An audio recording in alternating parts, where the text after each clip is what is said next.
एक बार की बात है, एक छोटी लड़की थी जिसका नाम स्नेहा था। स्नेहा को गुड़िया खेलना बहुत पसंद था। उसके पास बहुत सारी गुड़िया थी, लेकिन एक गुड़िया थी जो उसकी सबसे पसंदीदा थी। उस गुड़िया का नाम डॉली था। डॉली एक जादुई गुड़िया थी और स्नेहा को सिर्फ उसके साथ खेलना पसंद था। एक दिन स्नेहा और डॉली पार्क में खेलने गए। वो बाग में घूम रहे थी, तब उसने एक पुरानी गुड़िया देखा। गुड़िया का रंग बहुत पुराना था और वो बहुत घटिया लग रही थी। स्नेहा को गुड़िया बहुत पसंद आई और वो उसको लेकर घर आ गई, लेकिन डॉली ने स्नेहा को गुड़िया नहीं रखने को कहा। डॉली ने स्नेहा से कहा, स्नेहा, ये गुड़िया नहीं रखना चाहिए। ये गुड़िया एक डीमन की है और अगर तुम उसको रखोगे तो डीमन नाराज हो जाएगा। स्नेहा डॉली की बात सुनकर नाराज हो गई और डॉली से कही, डॉली, तुम सब कुछ जानबूझकर कर रही हो। तुम चाहती हो कि मैं अकेले खेलूं और तुमसे बात ना करूं। स्नेहा, ऐसा नहीं है। मैं तुम्हारा अच्छा चाहती हूँ। इस गुड़िया को रखने से तुम्हें नुकसान हो सकता है।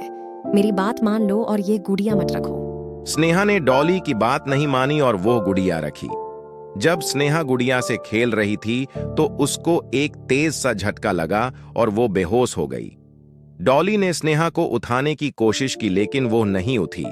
डॉली बहुत परेशान हो गई और वो चिल्लाकर मदद मांगने लगी। तभी एक परी आई। परी ने स्नेहा को देखा और कहा, इस प्यारी बच्ची को क्या हो गया है? परी, ये स्नेहा है। मैंने उसको ये गुड़िया नहीं रखने के लिए कहा था, लेकिन वो नहीं मानी और उसको रख लिया। अब वो बेहोश हो गई है। पारी ने स्नेहा को देखा और उसको तुरंत अच्छा कर दिया।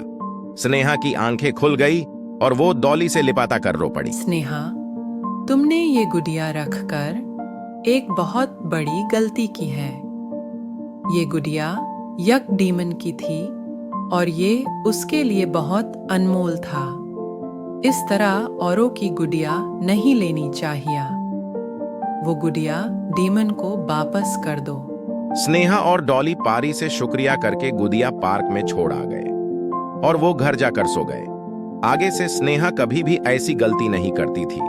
वो अपनी सारी गुड़िया से प्यार से खेलती थी और वो सबकी बातें मानती थी।